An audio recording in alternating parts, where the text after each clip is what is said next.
කලින් වීඩියෝ එකේ මට ඔක්කොම යුනිවර්සිටිස් කියන්න බැරි වුණානේ. ඉතින් දැන් බලමු තව යුනිවර්සිටිස් කීපයක් ගැන. හැබැයි මතක් කරන්න ඕන දෙයක් තමයි මේව ඇත්තටම මගේ යාළුවගෙන් අහලා දැනගත්ත දේවල් තමයි. ඒකට ගොඩාක් ස්තුතියි. ඔයාලා හැම වෙලේම අහනවානේ මොකද්ද මේක ෆැකල්ටි මන්තර කරන මේකට වඩා මේක හොඳද? කාලයත් සමග දේවල් වෙනස් වෙනවා. এডুকেෂන් සිස්ටම් එක සෙමෙස්ටර්ද මොඩියුල්ස්ද ටර්ම්ස්ද ඉස්ලිරි වීඩියෝ වලින් හොස්ටල්ස් ක්ලිනිකල්ස් ලෙක්චර්ස් කොහොමද තියෙන්නේ. අපි බලමු මේ සීරීස් එක ඉස්සරහට ගෙනියන්න. ඉතින් මෙතන මිස් වෙන්න පුළුවන් සමහරව චුට්ටක් එහා මෙහා වෙලා එහෙම වෙන්නත් පුළුවන්. කලෙක්ටිව් අයිඩියා එකක් නෙවෙයි කිව්වේ.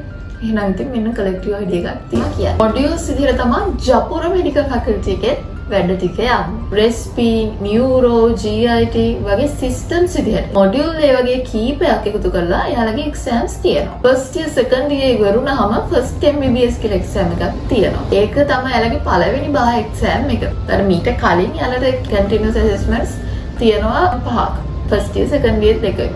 ඒතර ඒ වගේ අහපු ඔක්කොම ආය අහනවා ෆස්ට් MBBS එක්සෑම් එකේ. තර්ඩ් ඉයර් වල සෙකන්ඩ් MBBS පාර්ට් 1 ඒකත් බා එක්සෑම් එකක්.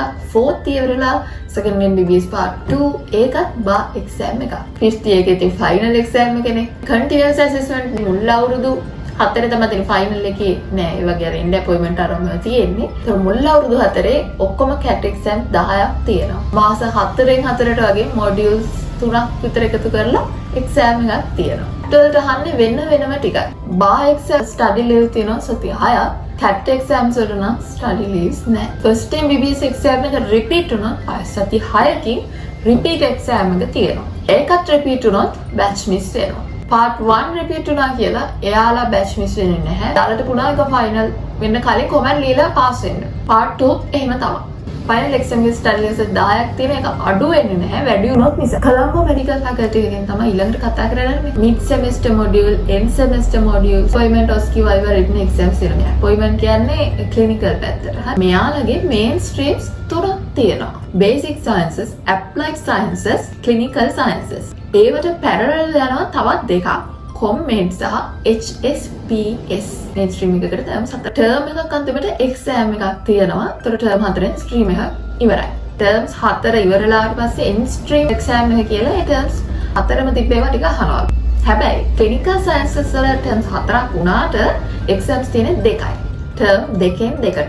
ඒකේ එන්ඩ් ස්ට්‍රීම් එක්සෑම් එක වෙන්නේ ෆයිනල් MBBS එකනේ. අන්තිමට තියෙන එක්සෑම් එක. ක්ලිනිකල් අපොයින්ට්මන්ට් ඇසස් කරන්න ක්ලිනිකල් සයන්සස් ස්ට්‍රීම් එකේ දෙවෙනි එක්සෑම් එක ක්ලිනිකල් ඔස්කි එකක් තියෙනවා. ඒතර කොම්මෙඩ් HSPS කියලා තවත් දෙකක් තියෙනවා කියවනේ. ඒ දෙකේ එක්සෑම්ස් උතර තුන එක්සෑම්ස් තියෙන වීක් වලම ෂෙඩියුල් කරලා දානවා. කොම්මෙඩ් කියන එකේ රිසර්ච් තියෙනවා. ෆැමිලි ඇටැච්මන්ට් ප්‍රෝග්‍රෑම් එක, ඉලෙක්ටිව් ප්‍රෝග්‍රෑම් මේව තමයි තියෙන්නේ. බා එක්සෑම්ස් දෙකක් තියෙනවා. බේසික් සයන්සස් එකයි, ඇප්ලයිඩ් සයන්සස් එකයි. බේසික් සයන්සස් ස්ට්‍රීම් එක දෙපාරක් ෆේල් නම් බෑ බැච් මිස්. ඇප්ලයිඩ් සයන්ස් එක 4 පාරක් ෆේල් නම් යට යන්න බෑ ප්‍රොෆ් යුනිට් එකට. ඉගෙන ගන්න. කේඩි ගත්තොත් සෙමෙස්ටර් විදිහට තමයි යන්නේ.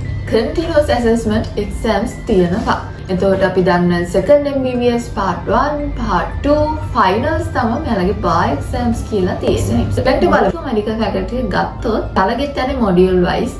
යාලට තියෙනවා second MBBS, third MBBS part 1, part 2 කියන එක්සෑම්ස්. ඊට අමතරව යාලගේ විශේෂ දෙයක් තියෙනවා ඉන්ජිනියරින් ෆැකල්ටි එකත් එක්ක එකතු වෙලා මෙඩිකල් ටෙක්නොලොජි කියලා යාලට වෙනම විෂයකුත් තියෙනවා. නැගෙනහිර ආචාර්ය පීඨය ගැන තමයි අපි ඊළඟට කතා කරන්නේ. ඒකෙත් තියෙන මොඩියුල් වයිස් මොඩියුල් සහ 8කට පස්සේ සෙකන්ඩ් MBBS එක්සෑම් කියලා එක තියනවා කියලා තමයි කිව්වා. මොඩියුල්ස් වලින් ලකුණු එකතු වෙනවනේ 120ක්.